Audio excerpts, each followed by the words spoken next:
This is the Big O Show. This is the Big O Show.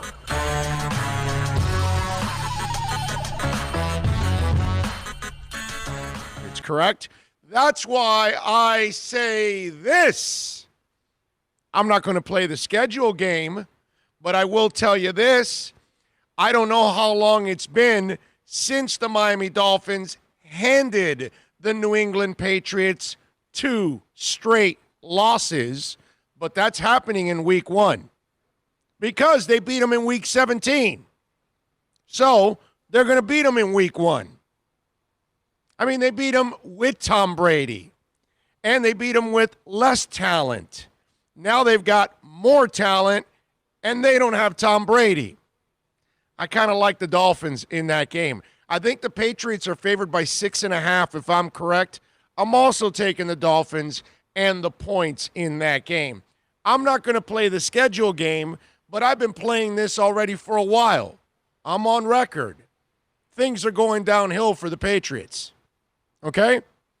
He doesn't have Tom Brady. I'm sorry. Look, I wanted Stidham for the Dolphins. I like the kid as a project, but he's still a project in his second year, and he hasn't started. So I don't expect him to come out like a world beater and start lighting it up here. That's more the aura of the Patriots. That's more the history of the Patriots. And I feel that that's the trap that a lot of people are falling into, that they keep going back on the track record. And we already had this conversation about 2008 when somebody comes to you with the lazy line, well, they went 11-5 with Matt Castle. Just the next, we did that, and I don't even know if I still have, if those notes are so old that I wasn't, let me see if I still have them. But I mentioned to people, the players that were on that team back in those days, that's why they ended up going 11-5, because they only needed Matt Castle to make a couple plays. You know what I mean? Hey, Trent Dilfer, make a couple plays and we'll win a Super Bowl. Hey, Ryan Tannehill, make a couple plays and we can get all the way to the AFC Championship game. That kind of stuff. That's all they needed. It wasn't because Matt Castle and Tom Brady made Matt Castle this incredible quarterback, because if he was an incredible quarterback, he would have actually continued to be great and would have led other teams. And obviously, he did not do that. And that's because he was never a great quarterback. I think this was a while ago when we had this conversation. And I was going to say, it seems like it's more than 3 or 4 weeks ago, man. Yeah, I'm trying to. I have my notes here. It may even be more. From prior shows, but my last show, April 4th, was the last show I have here. So I have a lot of notes. So this was before April 4th when we were talking about it. But I gave you the list of names on that team, and it is night and day to what they have now. And so I think actually the Dolphins are going to win in week 1. I really do. I think they're going to end up being the better team right there in that. Well, I mean, you look at what happened in week 17. And clearly the Patriots were better, and yet they couldn't beat the Dolphins with Tom Brady. I get that Belichick has earned that right to have that respect, and I get it. I understand, but I look at his roster and I look at what he's got there, and I just don't see a team that's really going to not even be 500.